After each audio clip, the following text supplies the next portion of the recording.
It's great to follow Henny Youngman. Shecky Green, okay. But actually, I'm really delighted to be here because it gives me an opportunity to say some things in public about Bob and Elsa that I've thought for a long time. I actually wrote out my speech, and it's called The Perfect Shot.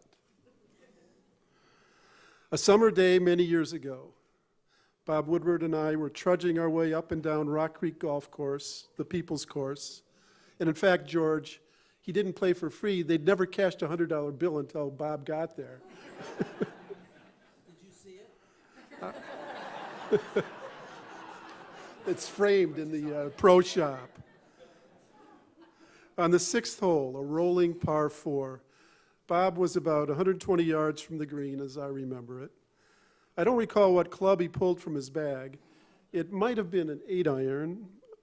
If I were as meticulous as Bob about recording every material fact of life, I might have the precise date and time and distance stored away in a filing cabinet in my home office, along with a scorecard.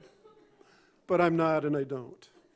What I do have etched permanently in my mind's eye is what happened next. Bob hit his second shot on a precise arc toward the green, the raised green, and we watched two wonder-struck hackers as the ball disappeared at the pin. No bounce, on a fly, it landed smack inside the hole. It did not come out. For the rest of the round, Bob set about trying to calculate the odds of what he had just done, using some creative Woodwardian geometry based on the square footage between his ball's departure and arrival places. An overwhelming improbability, unforgettable, one perfect shot.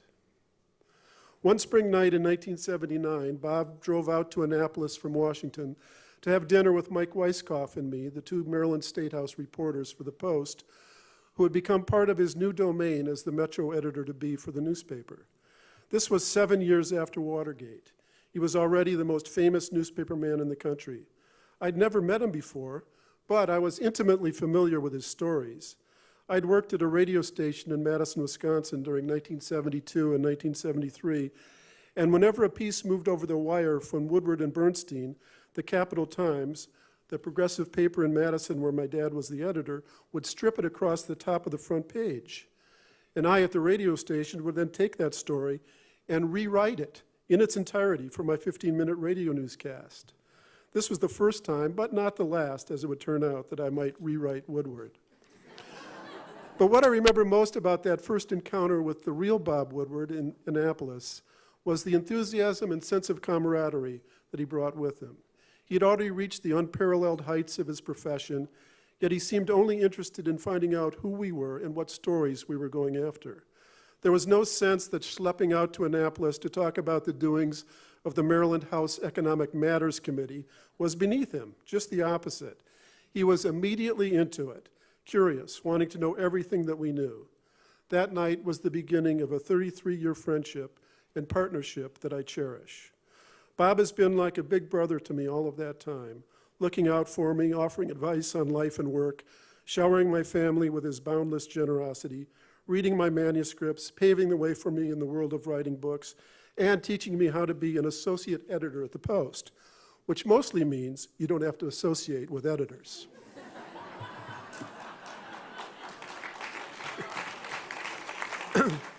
Some people who accomplish great things also happen to be jerks.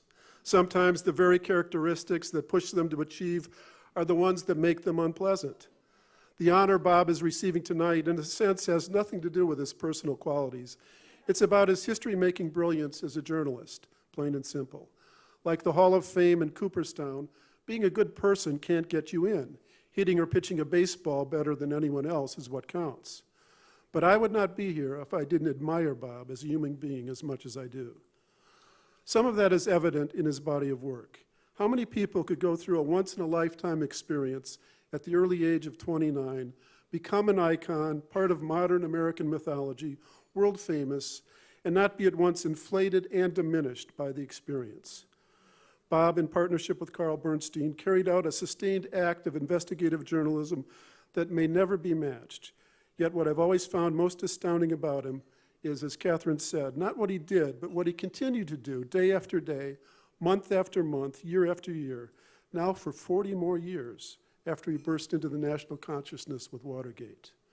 No big-headedness, no basking in faded glory, no posturing and peacocking, not even lollygagging. He just kept going, kept working, and kept his cool head through it all. I like to think that that's the Midwesterner in him, since he's from Wheaton, Illinois, and I'm from Madison, Wisconsin. A regional bias, but it might be partly so. He is, in any case, in the Maraniss Hall of Fame for an act of kindness that my family will never forget. On the very day one of his books came out, and he was in the middle of interviews, he knew that I was stuck out of town and my wife was recovering from a serious operation, and he slipped over to our house and brought her a dinner of lamb chops. Lamb chops. For some reason, that's what touched me the most.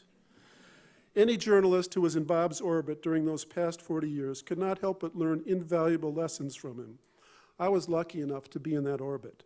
Whenever I'm worried about whether I have the real story, I hear Bob's voice in my subconscious. His earnest, reverberating baritone is easily mimicked, but I'm not an impersonator, so I'll leave that to others. But he'd say, "You've got to find the documents. Go back again for another interview. The first interview is almost worthless. The second is a little better. The third and fourth can be gold. The more you know, the more people will tell you." That's the Woodward mantra, and it should be engraved on the wall of every newsroom. Get the documents. The evidence is out there. The truth can be found, not on the surface, but deeper. It can be found if you keep going after it. Bob and I are different, very different in many ways. We look at the world differently, people differently, stories differently, but what we share is far more important. And that has to do with the value of deep reporting and what it takes to do it right. In one sense, our profession has changed forever. Blogs, Twitter, Tumblr, Facebook, Instagram, so much of it has to do with speed and attitude. There's no use lamenting these changes. They're inevitable, unstoppable. But it's more important than ever to stand up for the values that Bob Woodward, more than any reporter of the post-war generation, symbolized and practices at the highest level. Anyone can blab, anyone can blog, anyone can have an opinion, but for any of that to have any meaning, someone has to go out there and try to find out what really happened. Not the press conference, not the press release, not the talking points, not the deadening rhetoric of the modern political culture, not the conventional wisdom, not the Googled material, not the ideological agenda, but the real story. Get the documents, talk to people, go back again and again and again in search of truth. I've spent most of my career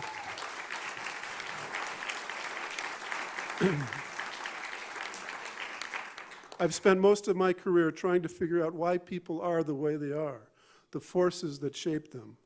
Of the many stories that Bob has told about his own life, the one that explains him best, captures his journalistic personality, is when he was a teenager in Wheaton, Illinois, and found himself alone in the office of his father, a lawyer, and surreptitiously rummaged through some of the case files, divorce files, where he discovered one Cheever-like story after another about the dysfunction and pathos and deception that lay beneath the gloss of what seemed like perfect suburban existences. His natural curiosity was infused with a skepticism by that. Things are rarely as they appear to be. But what's remarkable to me is that skepticism never devolved into outright cynicism. He was never an innocent, but he refused to succumb to the darkness. Like most cultural icons, my friend Bob Woodward is shrouded in mythology, open to misinterpretation and caricature. Some people make him out to be more than he is, some less. But he, more than anyone, would want to be seen as he really is, and that's more than enough.